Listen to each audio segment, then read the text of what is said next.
Yohanes hidup. Malaikat berkata, ia tidak ada di sini. Ia sudah bangkit. Ia tidak ada di sini. Ia sudah bangkit. Satu berita yang sangat luar biasa bagi dunia. Itu berita yang paling baik bagi dunia, yaitu Yesus hidup, juru selamat hidup. Berarti saudaraku yang berdosa bisa diselamatkan dan kembali ke sorga. Itulah berita yang terbaik. Diberikan sorga bagi dunia ini. Juru selamat manusia yang mati di kayu salib dan dikuburkan, bangkit daripada kuburan. Saudaraku, memang kita mendengar bagaimana Tuhan harus membangkitkan orang mati. Selama dia di dunia ini, dia bangkitkan Lazarus. Dia berkata, hai Lazarus, keluar. Lazarus keluar, sudah mati. Kemudian dia hidupkan pemuda Nain. Dia sentuh, dan pemuda Nain hidup. Saudaraku, memang dia menghidupkan orang yang mati. Tetapi pada hari Paskah, dia menghidupkan dirinya sendiri. Dia membangkitkan dirinya sendiri. Yesus bangkit daripada kematian, mengalahkan maut. Kemudian Paulus berkata, hai maut, di mana sengatmu? Memang saudaraku, kita akan mewarisi hidup yang kekal, saudara. Karena Yesus juru selamat kita itu hidup. Dan dia satu-satunya jalan ke sorga. Amin. Dan tidak ada jalan yang lain ke sorga. Tuhan berkata, akulah jalan dan kebenaran dan hidup. Seorang pun tidak sampai ke sorga kalau tidak melalui aku. Yesuslah jalan. Dan jalan itu telah tersedia. Jalan telah terbuka. Tirai bait Allah terbelah dua dari atas ke bawah. Tirai yang memisahkan ruang suci dan maha suci terbelah dua. Saudaraku, bebas masuk ruang maha suci. Sekarang ini pun kita bebas bersekutu dengan Tuhan, saudaraku. Dengan bersalut dengan darah Yesus kita datang ke hadirat Tuhan. Tuhan tidak akan menolak kita. Yesus datang, itulah jalan satu-satunya ke sorga, saudaraku. Miliki dia pada malam ini. Pastikan Tuhan dalam hati saudara. Inilah makna Paskah. Bagi saudara yang sudah memiliki Yesus, saudaraku, Paskah, saudaraku, kebangkitan Yesus, saudaraku. Berarti saudara memulai satu hidup yang baru. Hidup yang menang terhadap dosa, menang terhadap penyakit, menang terhadap kelemahan, menang terhadap manusia lama, menang terhadap kehendak daging, menang terhadap kesombongan. Daripada hidup kudus, hidup benar di hadapan Tuhan. Amin. Haleluya. Puji Tuhan, saudaraku. Malam ini biar terjadi penerobosan yang besar di tengah-tengah kita. Hidup saudara mengalami terobosan karena saudara berjumpa dengan Yesus. Dan Yesus yang hidup akan mengubahkan hidup saudara. Yesus ada di sini. Yesus ada di sini. Amin. Tuhan Yesus berkata, di mana dua tiga orang berhimpun dalam namaku, aku ada di tengah-tengah mereka itu. Dia tidak berubah. Dia maha kuasa dan dia mengasihi saudara dengan kasih yang kekal. Tidak peduli siapa saudara, di mana saudara, bagaimana keadaan saudara, banyak dosa saudara, sedikit dosa saudara, merah Patma dosa saudara, Yesus cinta kepada saudara. Haleluya. Dan dia mau menyelamatkan saudara. Dia mau memberi hidup baru kepada saudara pada malam ini. Amin. Bahkan dia mau melepaskan semua penyakit-penyakit, keberatan-keberatan, kelemahan-kelemahan saudaraku.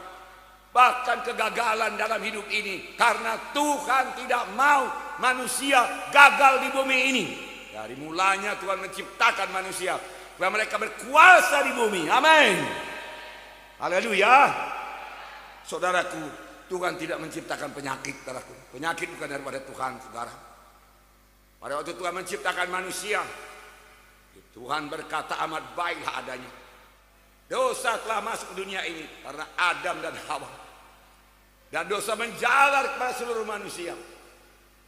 Saudaraku, dan firman Tuhan berkata, mulai daripada saat itu penyakit kelemahan mulai menguasai manusia. Saudaraku, Tuhan tidak merencanakan manusia untuk sakit. Sebab di Taman Eden tidak ada satu pohon pun yang disediakan untuk obat. Tidak ada dikatakan inilah obat penyakit ini obat penyakit ini. Kalau kau sakit ini makan buah pohon ini, makan daun pohon ini. Tidak ada. Semuanya untuk dimakan, untuk makanan, bukan untuk obat. Karena Tuhan tidak merencanakan manusia ini sakit, tapi setan memberikan penyakit. selama Tuhan di bumi ini, saudaraku, saudara, sebagian besar pelayanannya adalah menyembuhkan penyakit, mengusirkan setan, sambil dia mengajar tentang kerajaan Allah. Tapi sebagian besar menyembuhkan penyakit. Kemana-mana dia pergi menyembuhkan penyakit. Menyembuhkan penyakit, mengampuni dosa. Saudaraku, itulah prioritas pelayanan Tuhan Yesus. Dalam Markus 2 ayat 5, 10 dan 11. Ayat 5, ketika Yesus melihat iman mereka, berkatalah ia kepada orang lumpuh itu, "Hai anakku, dosamu sudah diampuni. Tetapi supaya kamu tahu bahwa di dunia ini anak manusia berkuasa mengampuni dosa, berkatalah ia kepada orang lumpuh itu, kepadamu kukatakan, bangunlah, angkatlah tempat tidurmu, dan pulanglah ke rumahmu." Orang ini lumpuh. Yang pertama sekali disembuhkan Tuhan perkara rohani. "Hai anakku, dosamu sudah diampuni." Tetapi ahli Taurat berkata, siapa orang ini sehingga dia bisa mengampuni dosa? Mengapa kamu berpikir jahat dalam hatimu? Supaya kamu tahu anak manusia, yaitu aku, anak Allah, ada di tengah-tengah kamu, berkuasa mengampuni dosa. Kukatakan kepadamu, bangunlah engkau, angkat tempat tidurmu, pulang ke rumahmu. Orang lumpuh itu bangun, mengangkat tempat tidurnya, pulang ke rumahnya. Saya mau mengatakan kepada saudara, Tuhan Yesus tidak berubah. Dahulu porsi yang terbesar pelayanan Tuhan Yesus menyembuhkan. Sampai saat ini porsi yang terbesar pelayanan Tuhan Yesus kesembuhan. Kesembuhan rohani, kesembuhan badani, amin. Tuhan mau menyembuhkan. "Hai anakku, dosamu sudah diampuni. Bangunlah engkau, angkat tempat tidurmu, dan pulang ke rumahku." Dua perkara, satu rohani, satu badani. Dua-duanya masih sediakan Tuhan bagi saudara, amin. Haleluya. Puji Tuhan. Saudaraku, kisah Rasul membuktikannya. Saya bacakan pada saudara. Kisah 10:38. Yaitu tentang Yesus dari Nazaret. Bagaimana Allah mengurapi dia dengan Roh Kudus dan kuat kuasa. Dia yang berjalan berkeliling sambil berbuat baik dan menyembuhkan semua orang yang dikuasai iblis. Sebab Allah menyertai dia. Jadi ada penyakit-penyakit karena dikuasai setan. Yesus datang menyembuhkan semua yang dikuasai setan. Dengan sepatah kata. Saudara, Yesus datang menyembuhkan sekalian orang yang dikuasai iblis, dikatakan di sini. Kalau dulu ada orang dikuasai iblis sehingga sakit, pada saat ini lebih banyak lagi orang dikuasai iblis sehingga sakit. Tapi dalam Yesus ada kelepasan. Saudaraku, pandang ke semua saudara pada malam ini, percaya kepada Tuhan yang hidup, yang pasti mengenapkan firman-Nya, janjinya, saudaraku. Beriman, saudaraku. Saudaraku yang kasih dalam nama Yesus. Kemudian Lukas 13:10-17. Wow. Pada suatu kali sedang mengajar dalam satu rumah ibadat pada hari Sabat. Di situ ada seorang perempuan yang telah 18 tahun dirasuk roh sehingga ia sakit sampai bungkuk punggungnya dan tidak dapat berdiri lagi dengan tegak. Seorang perempuan dirasuk roh sampai bongkok punggungnya dan tidak dapat berdiri tegak. Berapa tahun? 18 tahun, saudara. Ketika Yesus melihat perempuan itu, yang memanggil dia dan berkata, "Hai ibu, penyakitmu sudah sembuh." Lalu dia meletakkan tangannya perempuan itu. Seketika itu juga berdirilah perempuan itu dan memuliakan Allah. Setan, saudaraku, merusak tubuh ini. Dia suka merusak, saudaraku. Jangan beri tempat pada iblis. Firman Tuhan berkata, tutup pintu kepada setan. Setan datang melalui dosa, saudaraku, melalui kekerasan hati kita, kebandelan hati kita yang tidak mau mengampuni, yang tidak mau mengalah, yang mau bertengkar, yang mau berkelahi. Jalan setan masuk.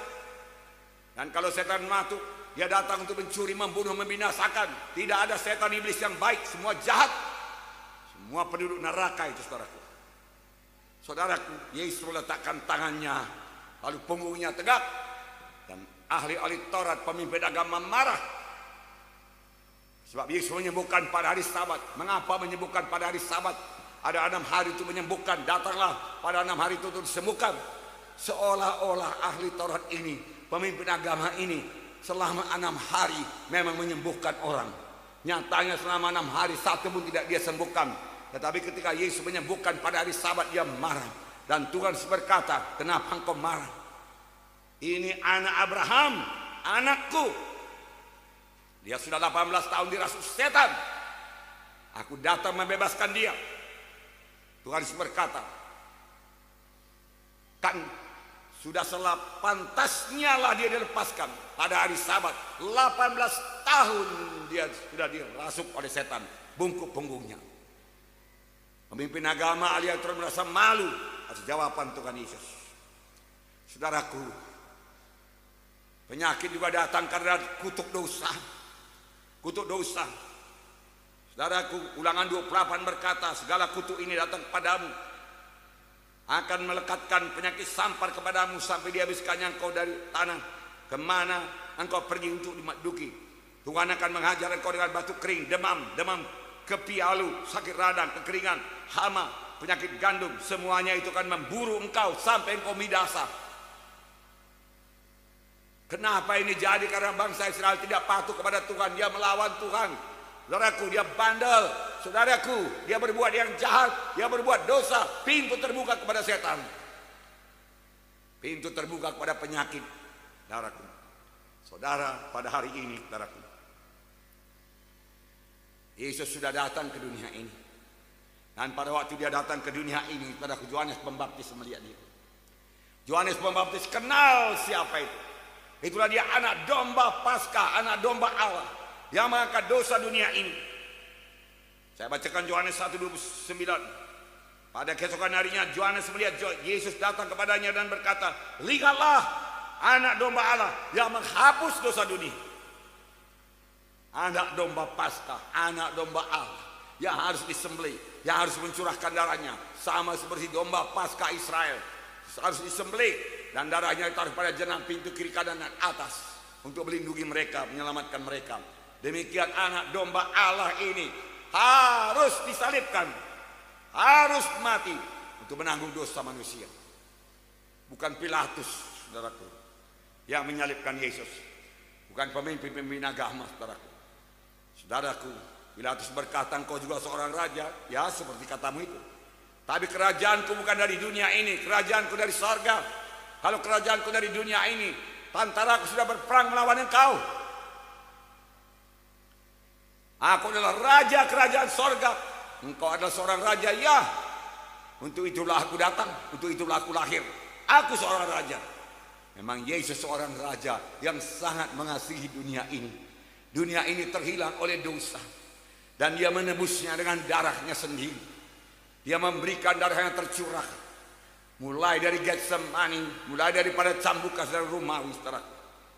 Saudara yang kasih dalam nama Yesus untuk menebus manusia, saudara. Saudaraku yang kasih dalam nama Yesus, Paskah menggambarkan dosa kita telah diangkat oleh Tuhan Yesus. Kutuk dosa sudah diangkat oleh Tuhan Yesus di kayu salib.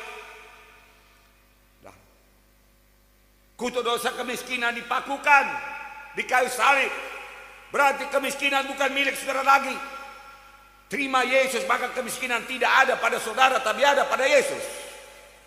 Amin. Kelemahan-kelemahan saudara, saudaraku dipakukan bersama-sama dengan Yesus, sehingga kelemahan tidak ada pada saudara.